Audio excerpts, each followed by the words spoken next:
Well, if you're here watching this video, you're probably familiar with what I'm about to show you because you might be looking at the same kind of thing inside of your Model 3. This is actually as good as it gets. I've got my phone down in there just for light. Normally, you'll see some trash in there. We'll just use that as a trash bin. But look at all those wires. I've got a splitter because I have the dash cam set up. I'm using this solid state drive because it was cheap, but that takes up a lot of room. The splitter, this is the shortest one I could find in stock. So you could certainly go a little bit more compact than what I'm showing already.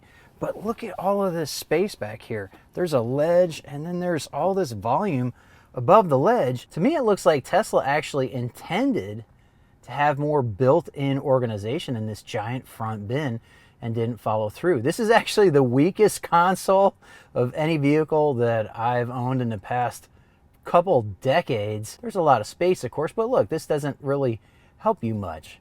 Well, that's where Jeda came in and said that space right there can be used to clean all of this up and make it easier to use the rest of the volume to organize whatever stuff you wanted to put in there. Jeda spent the better part of a year trying to use that space for a solution that not only gets rid of the tangle of splitters and cables you just saw, but also provides extra security against a thief taking evidence of his or her identity along with whatever else they might grab from your console. After going through 5 prototypes and extensive testing, Jeda introduced a hub that adds 3 more usable USB ports plus hidden storage for your Tesla cam drive. A lot of videos have already done a great job showing the Tesla hub on the outside, but I wanted to see why Jeda has priced this at $79 when a copycat product is able to be priced for much less. Part of the reason is that it was Jeda who did all of the prototyping and testing to show that this kind of product was viable in the first place. But that's just the parts you see. What Jeda did on the inside is where the real cost is. It's in the design, the testing, and the production of the Jeda Hub's printed circuit board. Jeda is an American company whose employees all live and work in the US. While the products are made in China, it's done with companies Jeda specifically chose based upon environmental impact and fair labor. They sent me this unit so I could see their efforts for myself, and after analyzing its components, I found that its price is completely justifiable. The heart of the Jeda Hub is this printed circuit board, specifically designed and tested around the specifications of the Model 3's USB ports. The literal hub of the Jeda Hub is the Terminus FE1.1S. This is a USB 2.0 high-speed controller specifically designed to manage power and data across 4 ports. Jeda uses this controller to feed the rightmost 4 USB ports from the right port of the Model 3. This is one of the most energy efficient USB controllers on the market, and it ensures that whatever you plug into the front of the Jeda Hub gets as much power from the Tesla as is safe to deliver no matter how many ports are occupied. It also manages data across the ports, so you can have your Tesla cam drive, a music drive, and a controller all plugged in and working at the same time. All 6 USB ports are protected by WR1 electrostatic protection diodes. These prevent static discharge from flowing either into the Tesla ports or into your connected devices. They also protect the circuits of the Jeda Hub from getting fried when you plug or unplug from the ports. To keep the voltage and power flowing across the circuit board stable, each port also has its own J107 tantalum capacitor. Think of them as tiny uninterruptible power supplies that take fluctuating voltage on one end and turn it into steady voltage on the other. Again, these serve to protect your Tesla, your devices, and the Jeda Hub circuits themselves from voltage fluctuations. If you have one device going goofy on you, these capacitors will reduce the chance that all devices sharing the same circuit experience voltage fluctuations of their own. Jeda dedicated the leftmost USB-A port as a pass-through of the left USB port from the Tesla. This allows nearly all of the Teslas rated 9 watts to power the device connected to this port. The remaining 4 ports are managed by the Terminus USB controller. Each USB-A port is capable of delivering about 6 watts, and each USB-C port is capable of delivering about 5 watts. Total wattage across all 4 ports cannot exceed the 9 watts feeding the hub, of course, but the controller works to feed the most power-hungry devices first. The outer case is rubberized for both aesthetics as well as acting as a source of rattleproofing. A bright red silicon panel lines the drive compartment, providing a high-contrast background to make anything you place inside easier to see deep in your dark console. Neodymium magnets secure the drive as well as its canvas cover. Combined with the case's coating and the silicone pad inside, the chances you'll hear a rattle or creak coming from the hub or its contents is slim. You can use many different forms of digital storage for your Tesla Cam files as long as the right speeds are fast enough. But I've chosen the Samsung T5 portable SSD. It's red because that was the cheapest color on Amazon, but it actually looks pretty sharp. Don't forget that whatever drive you want to use needs to be formatted FAT or FAT32 with a folder labeled Tesla Cam in the root directory. SSD drives aren't typically magnetic, so Jeda includes a ferrous plate with 3M adhesive. Just peel and stick to your drive. These plates are commonly used for phone mounts and are easy to find on Amazon if you need more for other drives.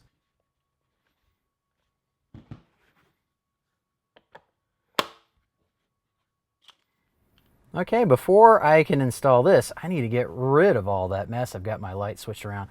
And check this out. This fits in there nicely. I'm just going to unplug this, unplug that, and actually unplug that from the splitter. Goodbye, drive. You were nice and cheap for a while, but this does not fit inside of the Jeda Hub. These need to get up out of the way. Now, this actually bows in right here and here. So you've got to kind of angle this back past that to get down into the cubby, and then you just got to kind of wiggle it. There we go. And then it'll just find those ports and then just plug right in. This is a pass-through on this side. So I'm going to put the driver's side charging pad in there. Passenger side goes in there. And I already have the drive sitting inside there, just like that. And that's it. Look how clean that is. That's the way it should have come from the factory. In order to get the most out of your Tesla software, you need one of these, an Xbox controller. And mine was USB-A connector, but for really cheap, I was able to get a pair of these USB-A to USB-C adapters. Now let's see if it works. Yay! Oh! Yeah, that's about as good as I got when I was a kid. I remember when you used to have to get your mom to drive you to the mall with a bunch of quarters. But if someone was playing the game, you had to put your quarter up on the bottom edge of the screen, and that was to let them know you wanted next. That's fantastic. You can see the dash cam is all set. One of the things that I like to do when I get a new drive or reconnect is I like to actually save footage. It's kind of like a test to make sure everything's working okay, especially now that you can sit here and you can launch viewer. And there we go. That's what I just saved. There's one other thing that makes sense to test, and that's the charging pad. That side works. And that side works. I'm using the Tesla wireless charging pad, and each side maxes out at 5 watts of output. So the Jeda Hub has no problem supplying both sides. If you use wire chargers, you're obviously going to get a faster charge plugged into the pass-through port versus any of the ports that are managed by the hub, which is why Jeda put it on the driver's side for left-hand drive vehicles. If you have a right-hand drive Tesla, though, I don't really think it's going to be a big deal because you can easily just flip the charging handles if that makes sense to you. Part of the idea behind the Jeda Hub is to keep your drive secure so that somebody breaking into your Tesla doesn't take your drive along with all the other stuff sitting in your console, which contains evidence of their identity. Other reviewers have mentioned using micro SD cards and adapters because they're smaller and much less likely to be seen if a thief knows to open that panel and look for a drive. But I think if you have a thief that's savvy enough to Teslas to know what a Jeda Hub is, to know to open up the panel to access the drive, then they're probably just going to take the whole hub with them along with whatever drive you have sitting inside it. I really don't think your drive choice, once you have it inside of the cover, is going to make that big a difference in your security. I have to point out that the need for drive storage only came because Tesla added Sentry Mode and Tesla Cam as a feature after production of the Model 3 was well underway upon repeated customer requests. No other major manufacturer adds such massive functionality to existing cars over Wi-Fi for free. So I can't fault Tesla for not having a good solution in the original Model 3 design. That actually makes me appreciate companies like Jeda even more for filling in the gaps that are created by Tesla's improvement of their software. I know the Model Y gets around 75% of its parts from the Model 3, so I guess it shouldn't surprise me that drive storage wasn't added to its console before production. Jeda just released a version for the Model Y that actually adds a third USB-A port on the front, while keeping the two front-facing USB-C ports and the interior USB-A port for your drive. The price is exactly the same for both versions at $79. I have a link to both versions in the comments. If you're interested in getting a Tesla for yourself, be sure to use my Tesla Owners Referral link. It'll get you free supercharging if you do. Full details of the Tesla Owners Referral program can be found at the link itself. Be sure to subscribe so you can see future videos on accessories like the Jeda Hub.